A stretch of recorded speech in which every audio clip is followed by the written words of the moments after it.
All right. Hello, everyone. Welcome back. You are currently in web room 1. We are about to get started with low-dose copper for the suppression of zebra mussels in Minnesota lakes.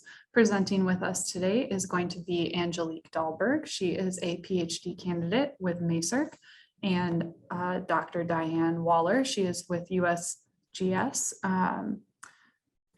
Quick logistics before we get started. Today, we're going to ask that you type out your questions in the Q&A, which is at the bottom of your screen. You might need to hover your mouse for a second to get that Q&A to pop up. It's going to be 2 little chat bubbles with the Q &A. Click that and type your questions. You don't need to wait until the end of the session to start typing your questions. You can type them in at any point. I'll be monitoring them throughout the session. If you have any technical difficulties or if you need help at any point with the session, go ahead and use that chat and I'll get back to you as quickly as I can. And then just a reminder, we're recording all of our sessions today. So we're going to record them and then upload them to our MASERC YouTube channel after the showcase so that you can watch them whenever you'd like. So without any further ado, I'm going to turn it over to Angelique and Diane for their presentation today. Again, you're in web room 1. Thanks.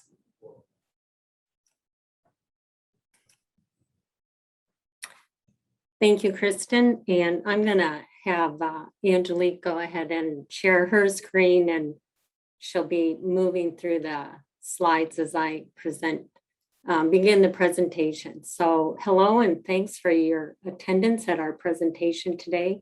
I'm Diane Waller. As Kristen mentioned, I'm a researcher at the USGS Upper Midwest Environmental Science Center in La Crosse, Wisconsin, and will be co-presenting with Angelique. I also want to recognize our co-authors, Dr. Nick Phelps, sorry about that, at MASERC, and Matt Barber and Todd Severson at USGS.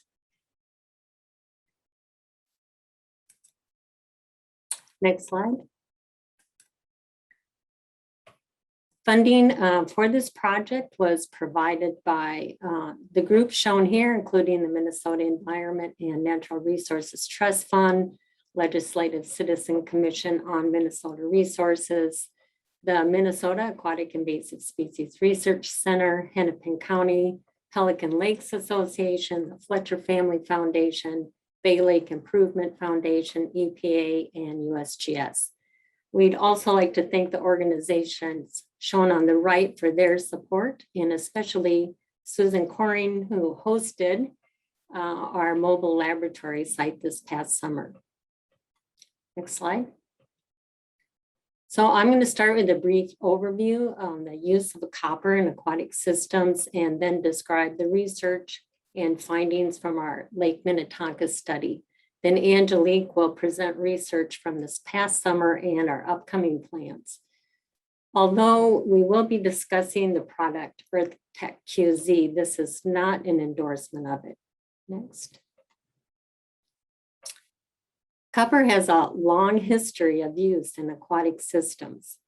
Historically, copper plating was used on boats as an anti-fouling agent to prevent attachment of things like barnacles. Shown here is the USS Constitution, which had copper plating on its hull. Today, some paints are still designed with copper in them to prevent biofouling on boats.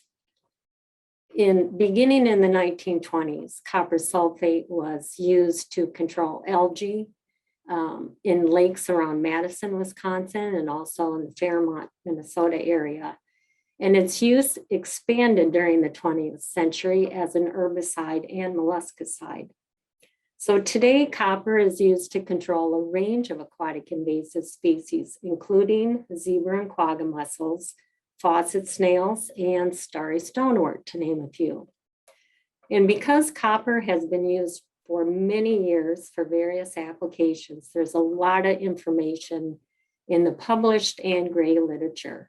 So to help guide some of our work, we're currently conducting an extensive literature review to learn everything we can about its effects in aquatic systems.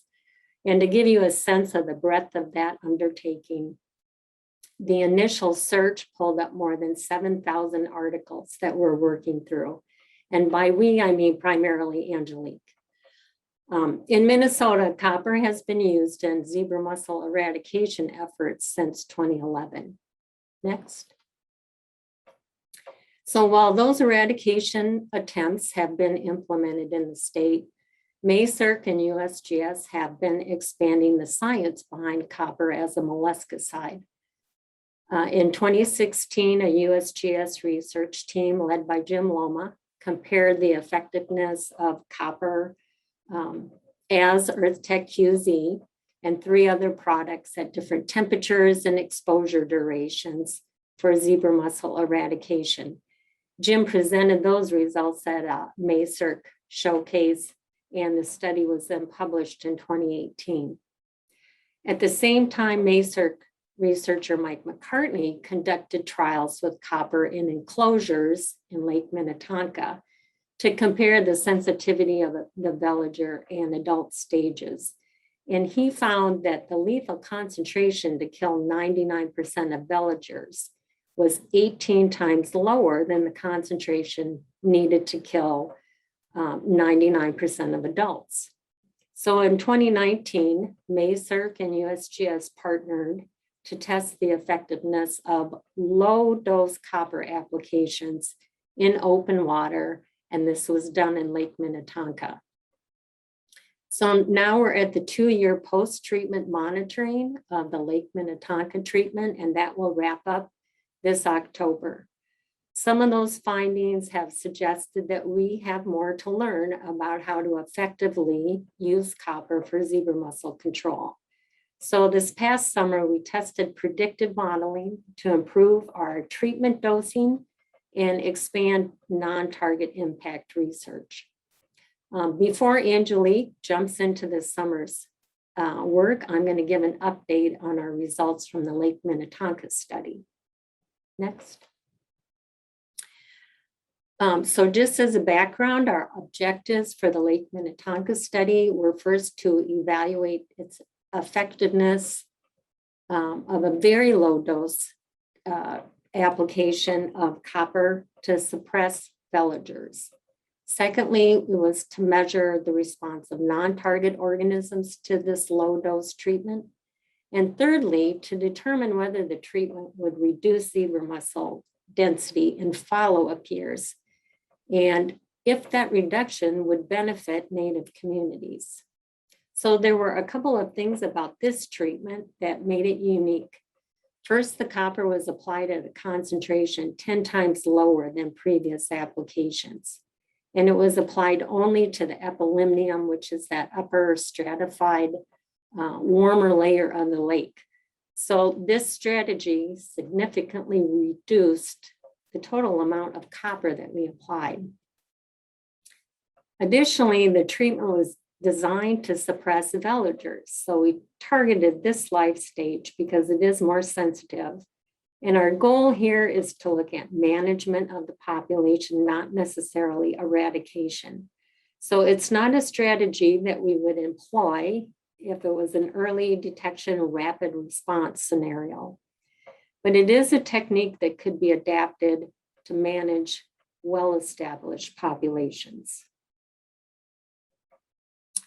So zebra mussels were first found in Lake Minnetonka in 2010 and have gradually become well-established in areas across the lake. So for this work, we selected St. Albans Bay as our test or treatment bay and Robinson as our control bay. You'll note from the information on the slide, the bays are not identical in area, depth, or their predominant substrate. So direct comparison of some parameters, such as the benthic invertebrate community, are not really appropriate between the two bays. Next. Here you get an idea what the treatment entailed. We pumped water, lake water, mixed it with EarthTech QZ in a large tote that you see on the barge there, and then applied it below the water surface with this horizontal boom that had a number of vertical hoses. We initially aimed for a concentration of 100 parts per billion as copper on day 1, and then reapplied at 60 parts per billion every other day for 10 days. So there was a total of 5 applications. The buoy and the PVC frame that you see there in the picture mark one of 5 sampling stations that we had in each bay. And this is where we collected plankton toads, benthic crabs, water samples, and then placed settlement plates and caged non-target animals. In 2019, we placed settlement plates in both bays, as I mentioned, and then we retrieved half of them at 30 days after the treatment and the other half 90 days after the treatment. The results that are displayed here show the number of zebra mussels per square meter on those plates. The box stretches from the 25 percentile to the 75 percentile of the data. The long whiskers stretch to the highest and lowest values, excluding outliers. And bars that have different letters are significantly different. So looking at 2019 in Robinson's Bay, you see the August plates had over 100,000 mussels per meter squared, and the October plates had over 50,000. Note that these are count data. So we expect that we're going to have more small mussels in early summer. And then as they grow, we actually have fewer but larger individuals. So while the number of individuals went down from late summer to fall, the total biomass did not. Compare that to St. Albans Bay. After treatment, the number of settled juveniles was very reduced. You can barely see the boxes on the bottom of the screen there. And this was true in August and October. What's not shown here is that we also found a significant reduction in veliger density in St. Albans Bay and in the percent of live adults in a scuba survey. So these results all show that there was a strong treatment-related reduction in zebra mussels. In 2020 and 21, we again placed samplers near the same locations in early summer and then retrieved them in August and the final set in early fall.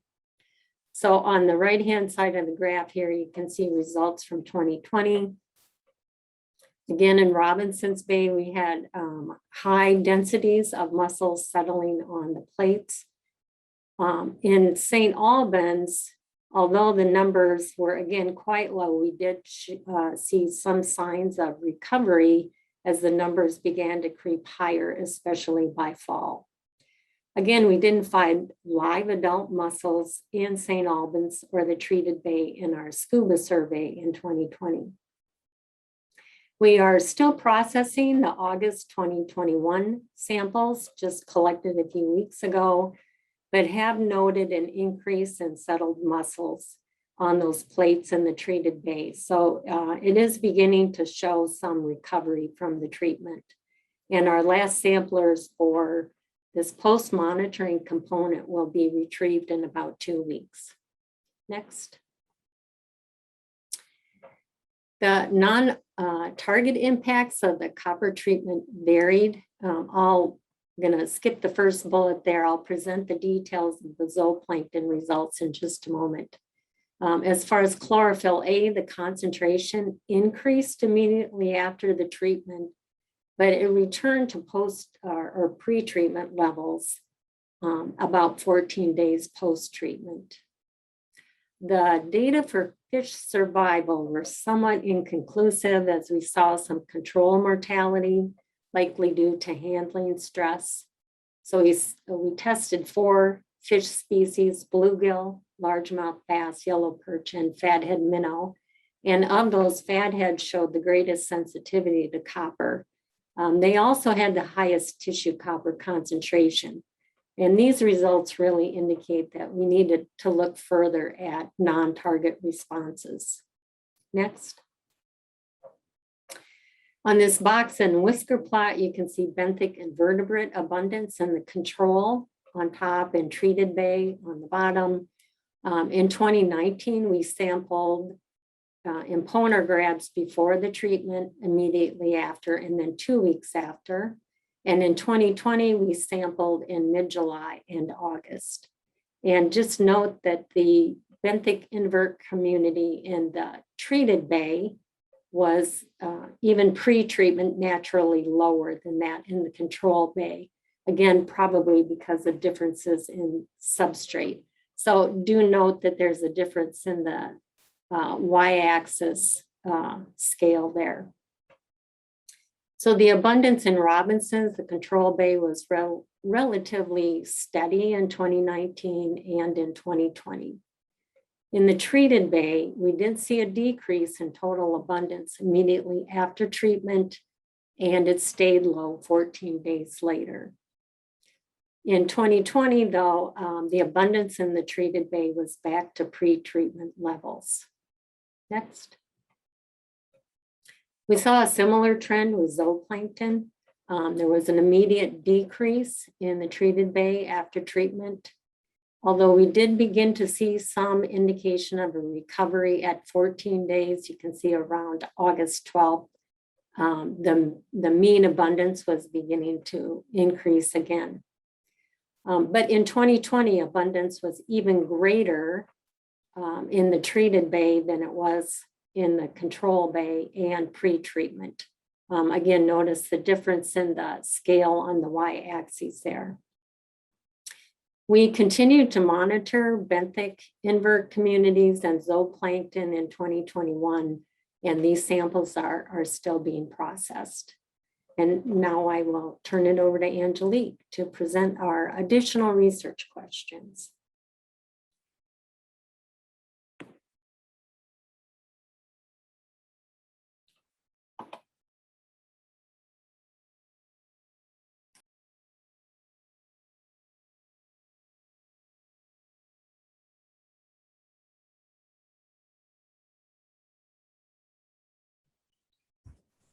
Thanks, Diane. Hi, everyone. I'm Angelique Dahlberg. I will be talking about where we went after Minnetonka and how our research progressed then. And thanks for bearing with me as I figure out my tech stuff on this end. So our questions moving forward from that work on Minnetonka were and are: can we accurately predict a concentration of copper that will reduce Veliger numbers by doing bioavailability modeling? Using those predictions, what then is the lowest concentration of copper that will reduce Veliger numbers? And finally, are there non-target impacts associated with that concentration, and what are those? And I'll go through each of these questions and how we are working to answer them. So our first question: can we accurately predict a concentration of copper that will reduce Veliger numbers by doing bioavailability modeling? Copper toxicity changes as bioavailability changes, and bioavailability is determined by water chemistry. We have different bioavailability models that can predict how much copper can be added to a water body without adverse effects. And so we'd like to apply those to this scenario and figure out what those concentrations are for zebra mussel veligers. And this type of work has never really been done before for invasive species treatments. So we hope to take advantage of some of those models by collecting water samples and then conducting water chemistry analyses. Specifically, we can collect measurements of temperature, pH, dissolved organic carbon, calcium, magnesium, sodium, potassium, alkalinity, and chloride and sulfate.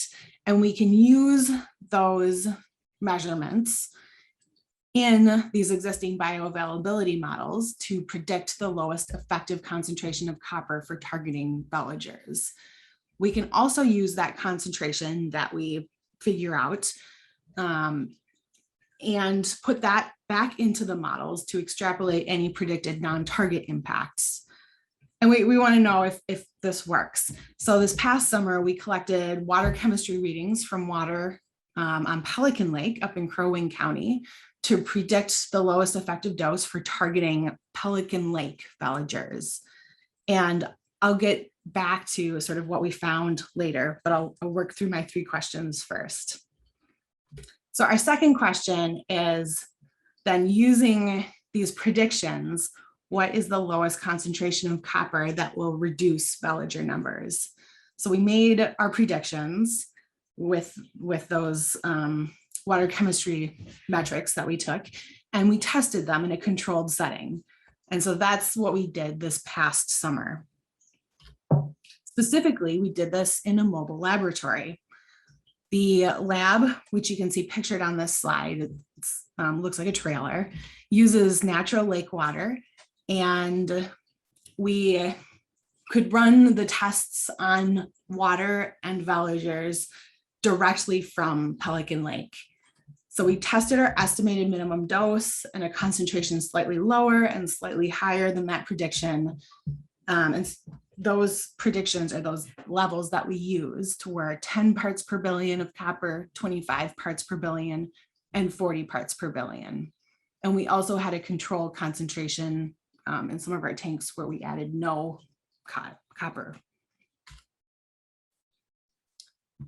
Our final question was and is, are there non-target impacts associated with that lowest possible concentration, or those 3 concentrations I just mentioned? And what are those? We know that copper is toxic to zebra mussels, but it can also be toxic to other aquatic organisms at different levels. And so our hope is to use a concentration that's low enough that it avoids impacting most species. We know that zebra mussels tend to be more sensitive than many other organisms, but we need to do that work and make sure that's actually the case. So this summer in our mobile lab, we tested our 3 concentrations on a suite of species, including fathead minnow, bluegill, largemouth bass, daphnia, native mussels, snails, and adult zebra mussels. And then zebra mussel veligers were our target organism. And we selected these species based on a few things.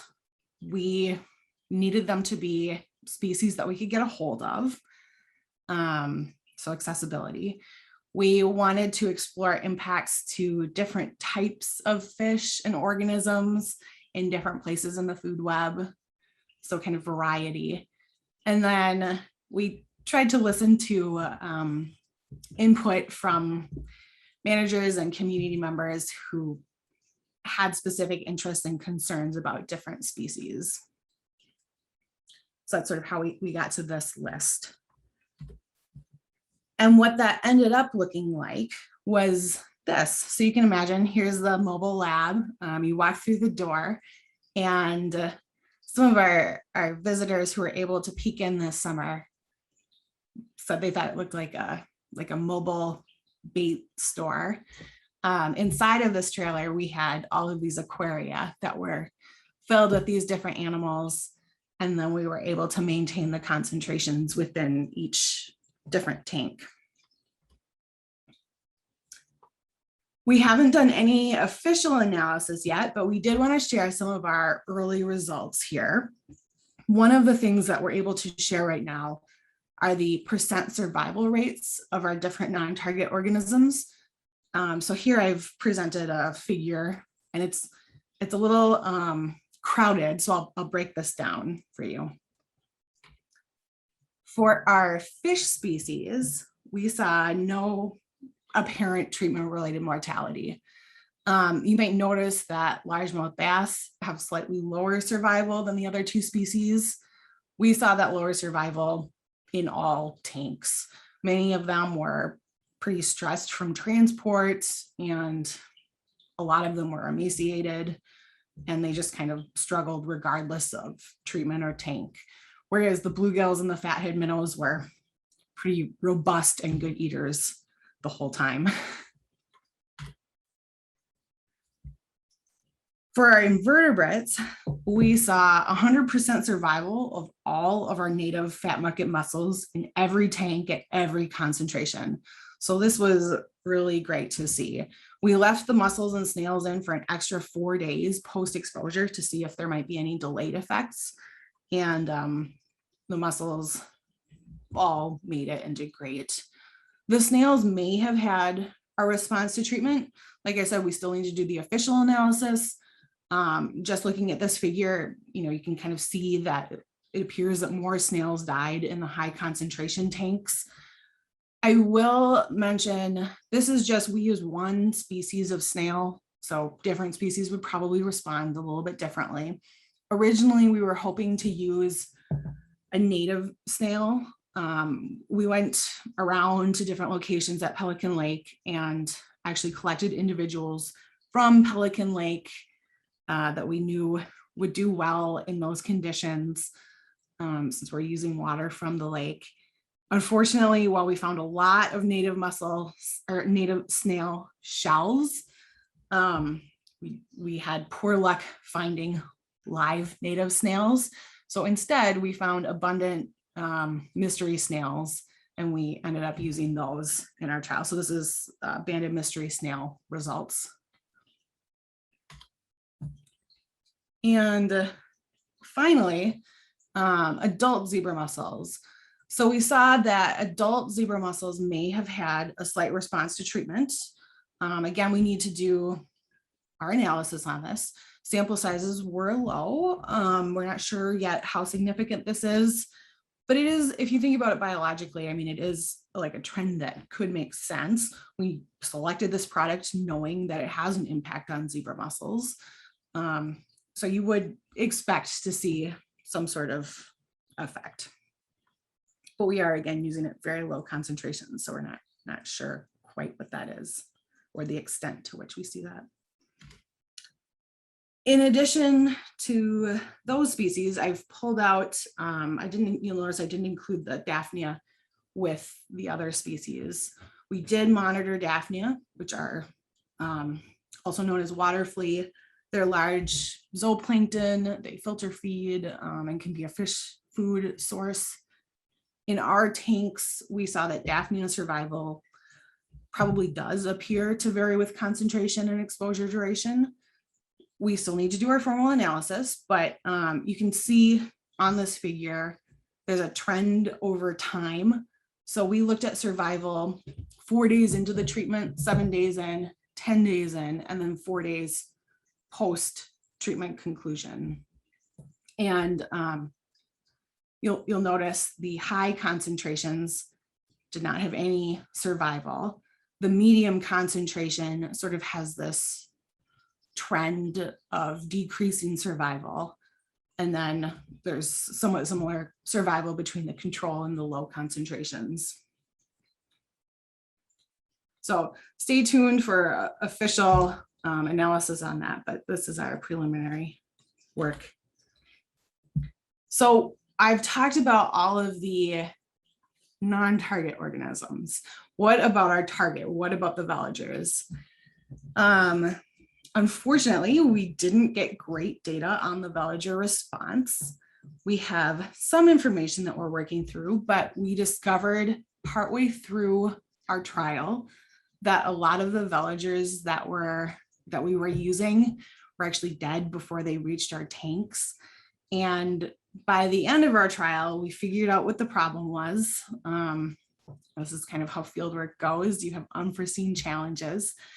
Due to the shape of the lake floor where we were located, most of the veligers that kind of made it to where our intake hoses were and where we were doing our sampling were essentially like dead, washing up onto shore.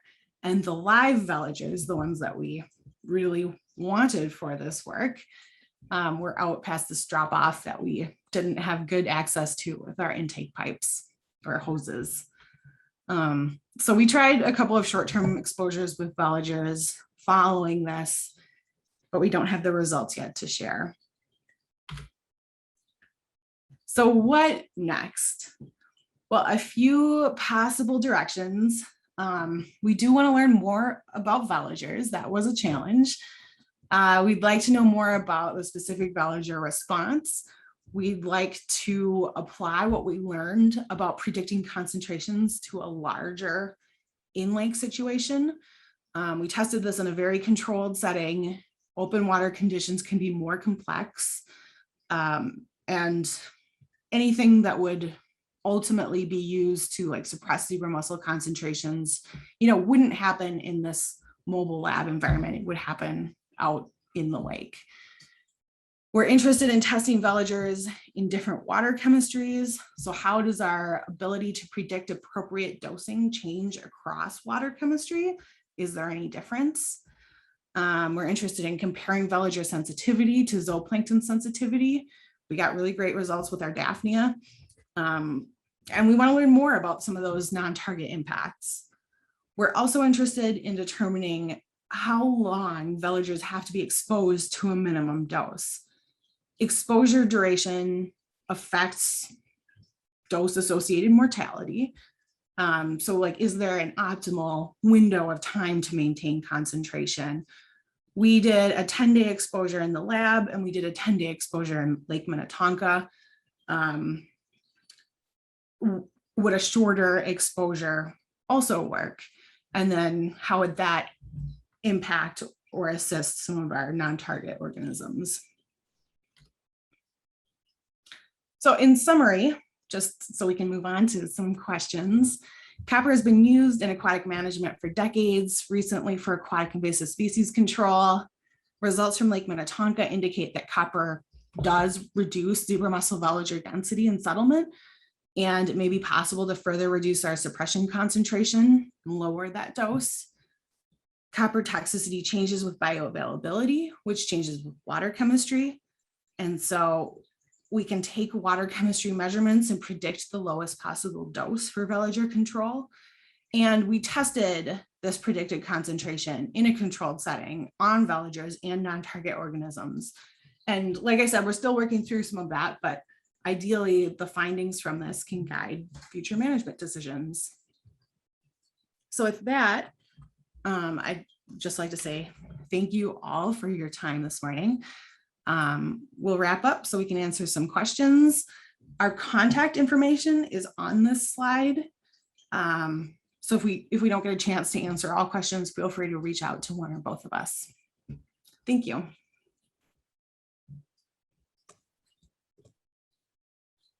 All right, excellent. Thank you so much for presenting, Diane and Angelique. We do have a couple questions to get started with. Again, if you have questions, go ahead, click that Q&A button at the bottom and type them in, and we will get through as many as we can. To kick things off, I know you said you did quite a bit of testing on different fish and invertebrates, but did you test any of the copper impacts on aquatic vegetation? We did not, no. Okay. Let's see here. Let's see, from Hans, we have, would you agree that water chemistry research suggests that lakes in the BWCAW that support native freshwater clams and mussels, native crayfish and invasive crayfish very likely also support invasive zebra mussels?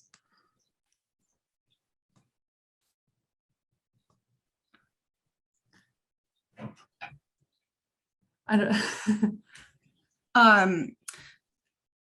So I can start answering that. I was waiting to see, Diane, if you were going to jump in. So let me rephrase the question. I think the question is, I'm sorry, I was thinking, can you repeat that?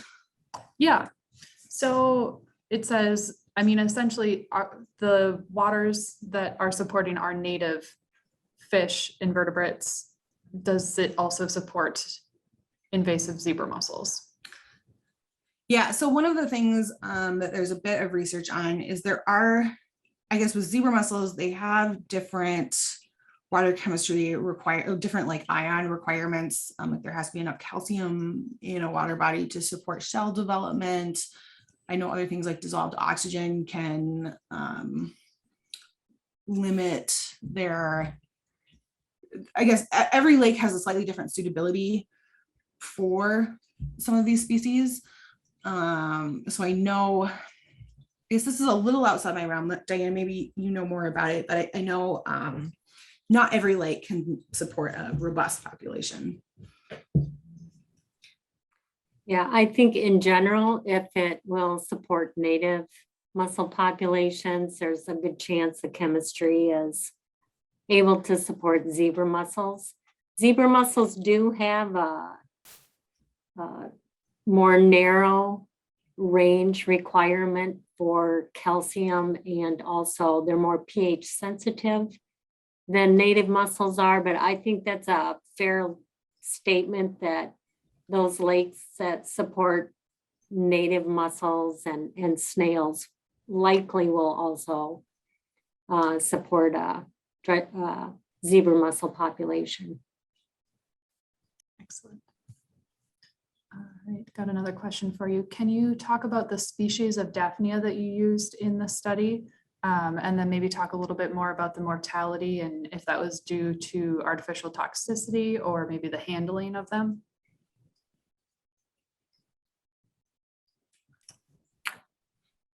I can answer. The species was Daphnia magna, which is a standard toxicity test organism that we actually obtain our culture from the USGS Columbia lab, which does hundreds and hundreds of toxicity tests with Daphnia. And I'll let Angelique maybe address the rest of the question. So our Daphnia, let's see, what was the second part? The second part was about like toxicity, different toxicity. Can you restate that? Yeah. The mortality of them and the handling, and maybe was it due to the toxicity or was it due to the handling of them? I think it was due to the toxicity. We had we checked different tanks at different times. So I said we looked at them 4 days in, 7 days in, 10 days in, and 4 days post exposure.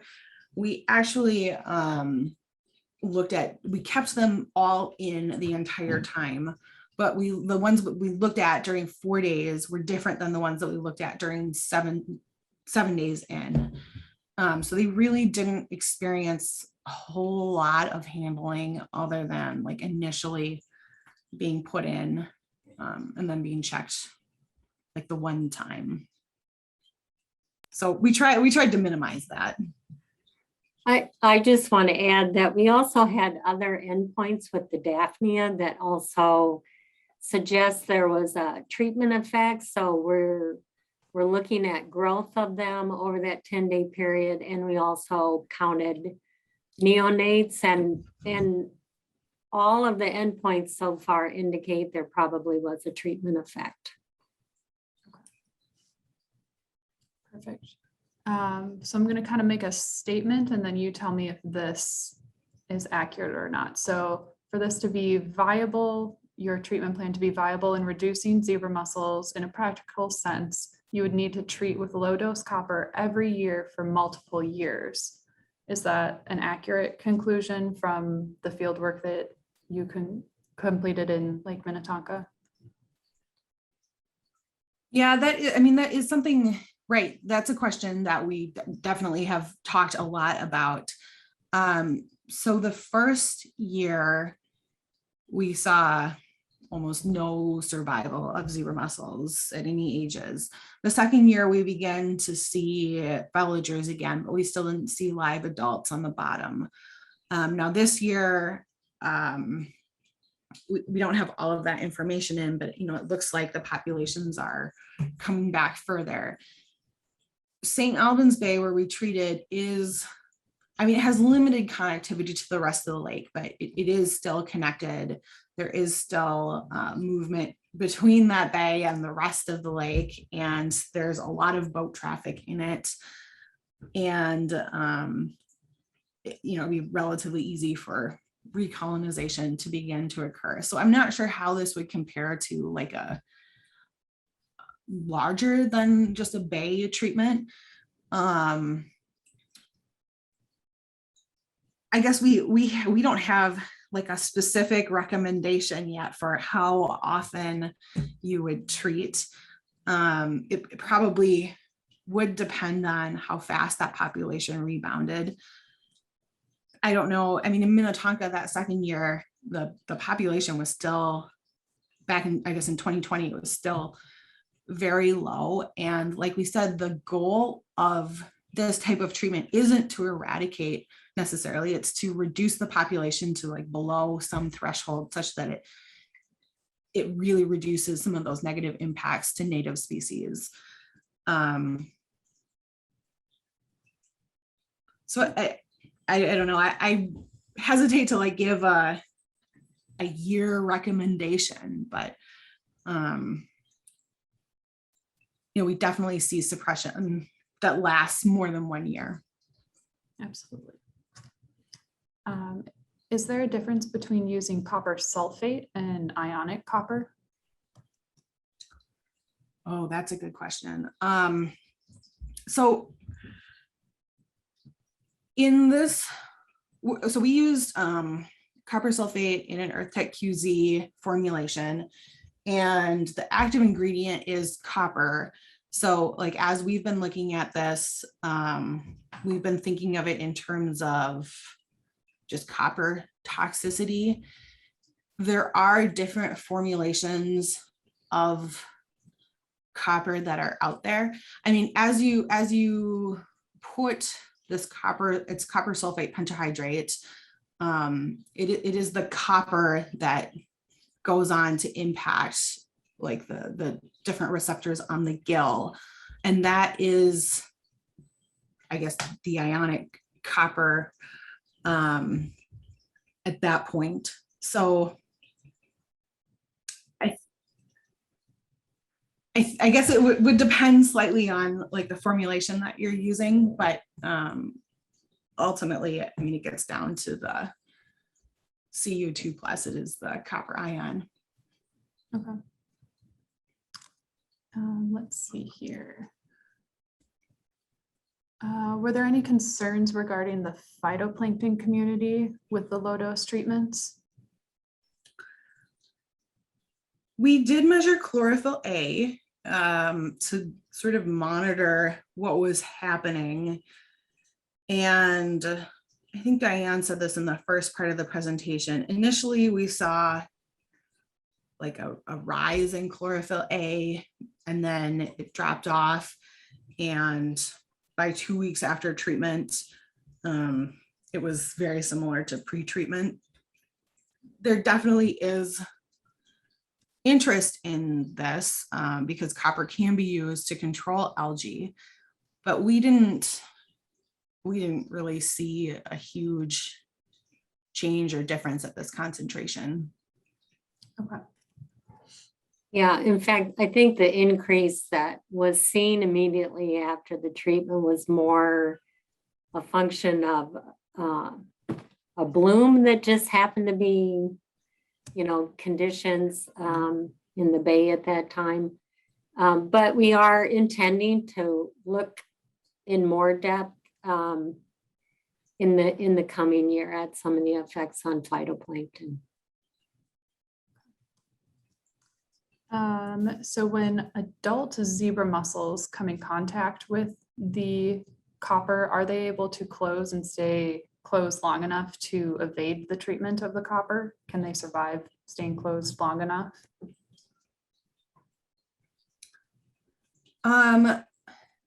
Dan, you might know more about this than I do.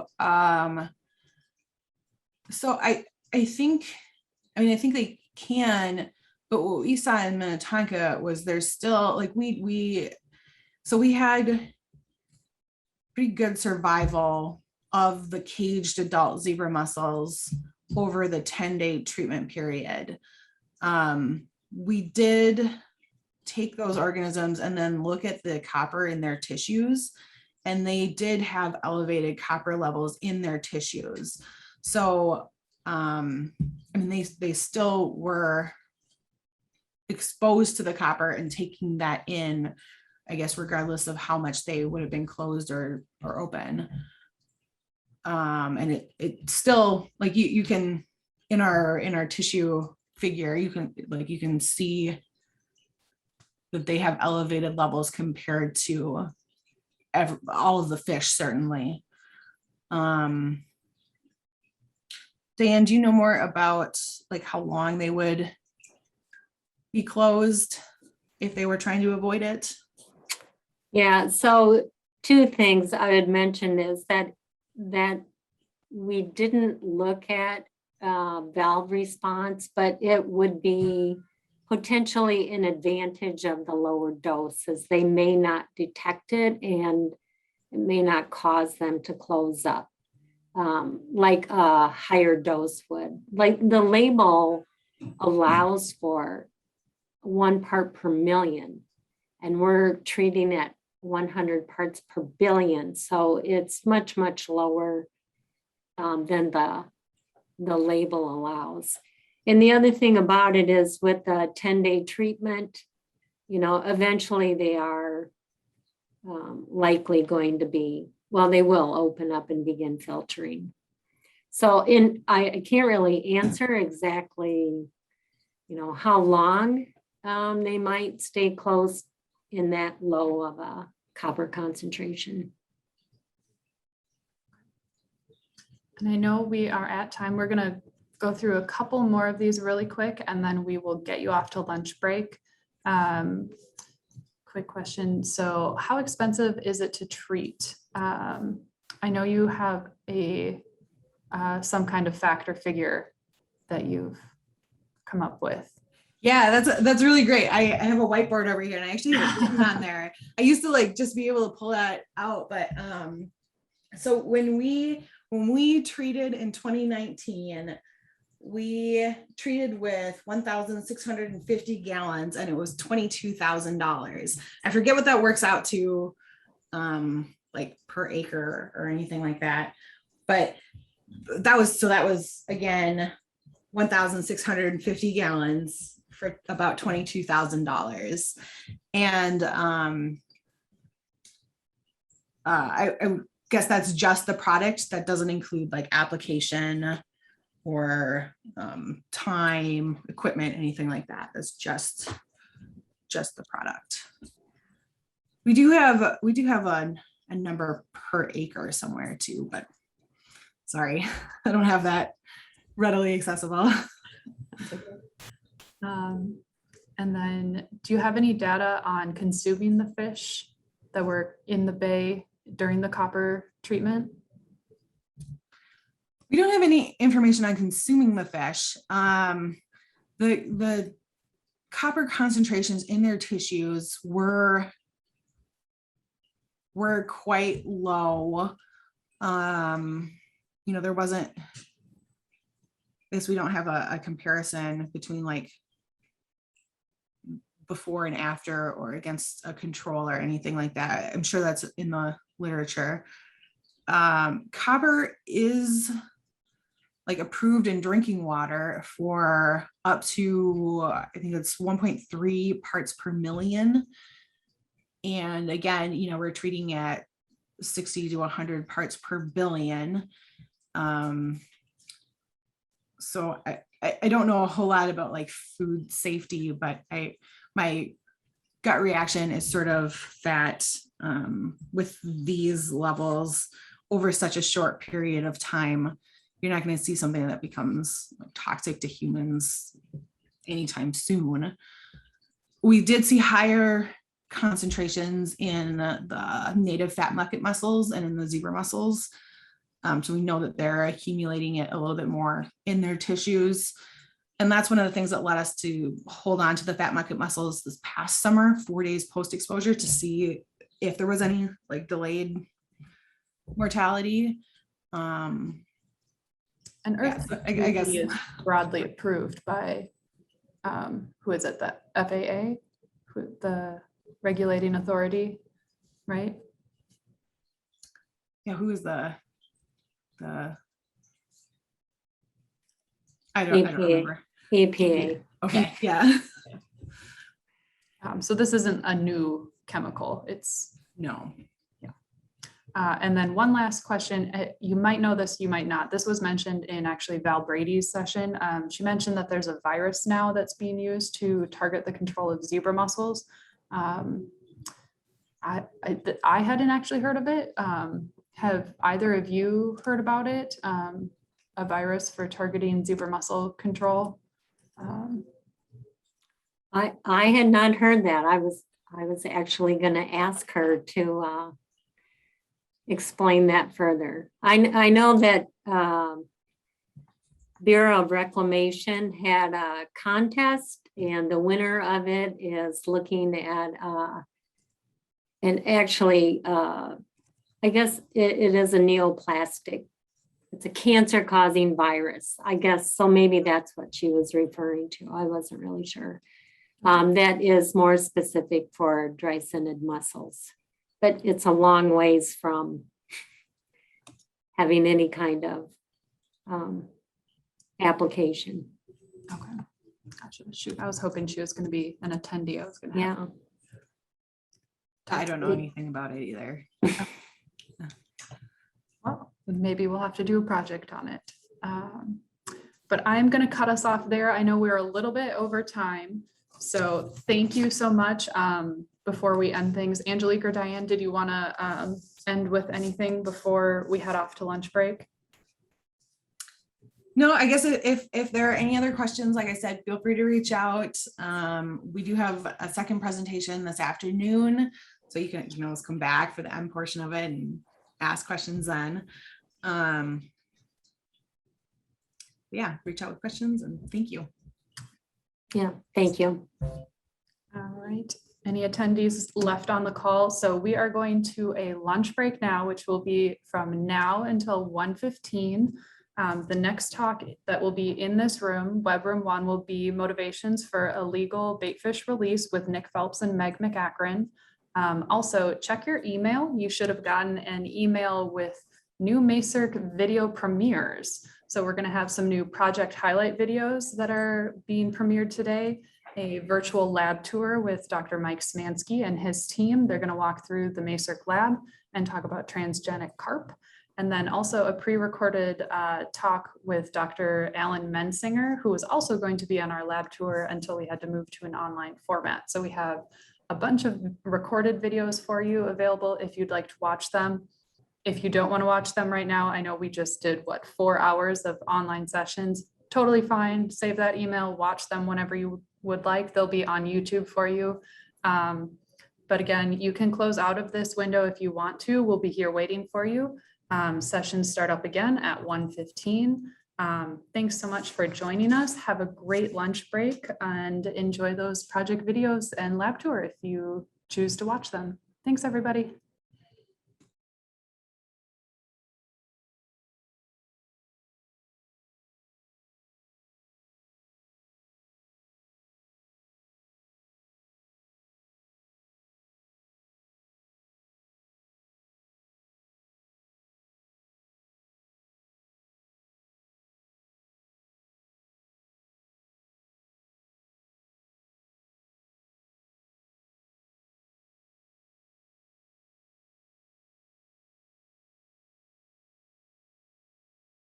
Awesome.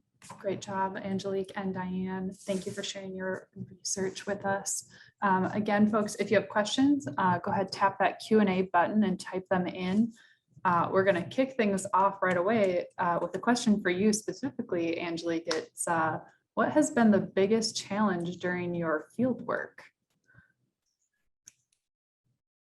Oh, of course, that's one of those things where things that are more recent memories stand out more. So the lack of live villagers was probably the biggest challenge this past summer. Not something we could have foreseen and nothing we could really do in the moment to address, but still definitely a challenge. And it was also really interesting, maybe the best word. I don't know that it was a challenge, but it was interesting to see the impacts that the weather had on on what we were doing in this mobile lab. There was a big storm. I think it was like day 9, and it completely changed everything about the water that we were using. The conductivity was different. There was a lot more suspended material in the water.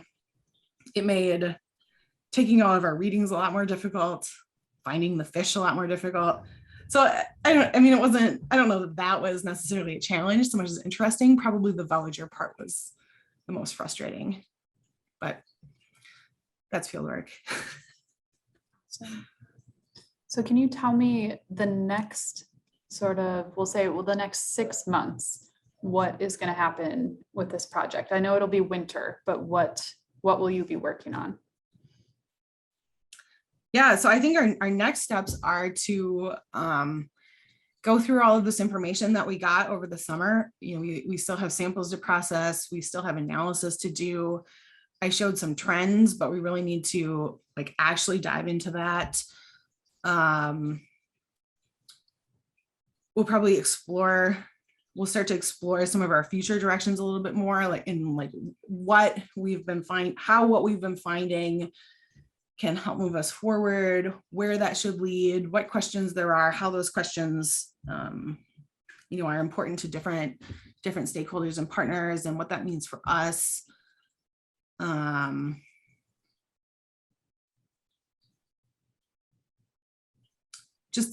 think at this point, probably going through a lot of this information, we have a ton of information and we need to begin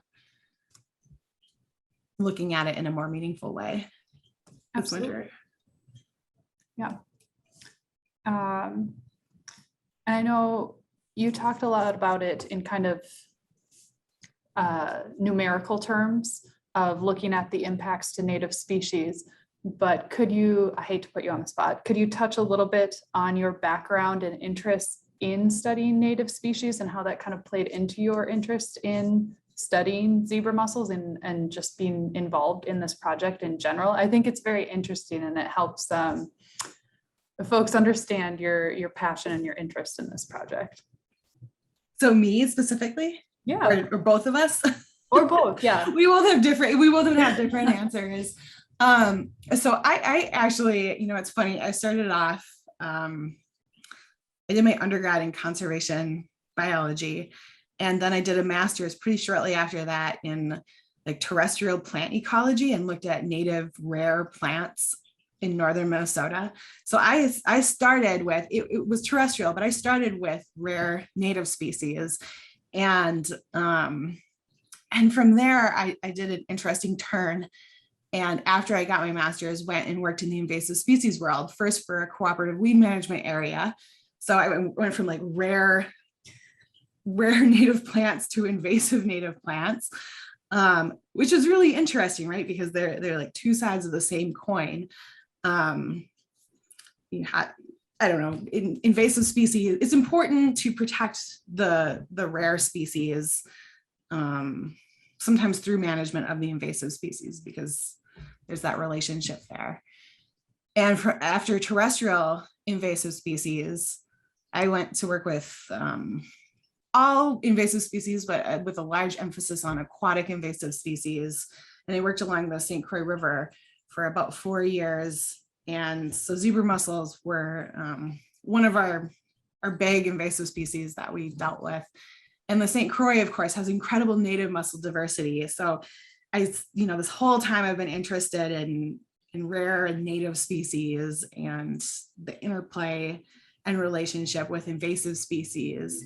And that just kind of shifted from terrestrial plants and terrestrial environment to aquatic, and somehow went from these plant populations to mussel populations. And I think I've been working on this with the university since 2018. So yeah. Diane's story is probably a little different. I don't know how much people want to know about both of us, but. Well, my story is not really very different because I started working with rare and endangered native mussels, and because of the threats of zebra mussels, moved into that. And I still have 1 foot in the native mussel conservation world research and the other in invasive mussels. So not all that different, Jalek, other than I have I not had suppose. my feet on solid ground. All right, looks like we had another question come in the Q&A. So can you talk a little bit about using copper to kill invertebrates specifically? And so in this study, we're using it to kill zebra mussels, but it it kills indiscriminately for invertebrates. And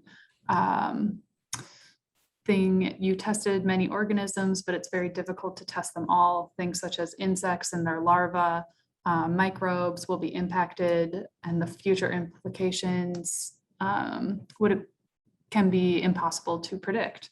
The control of zebra mussels would be extremely beneficial, but do you think the potential benefits of this approach can be mitigated I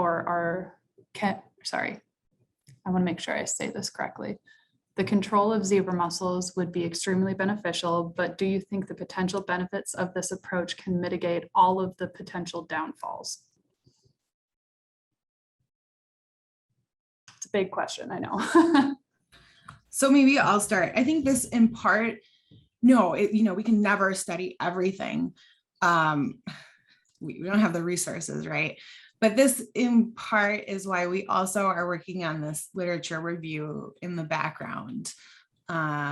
We're going through and trying to, since we're looking specifically at copper as kind of the effective killing agent, we are going through all of these studies that have been done using some form of copper, and it really varies. Sometimes it's copper sulfate, like sort of what we are working with. Other times it's very different, but copper based.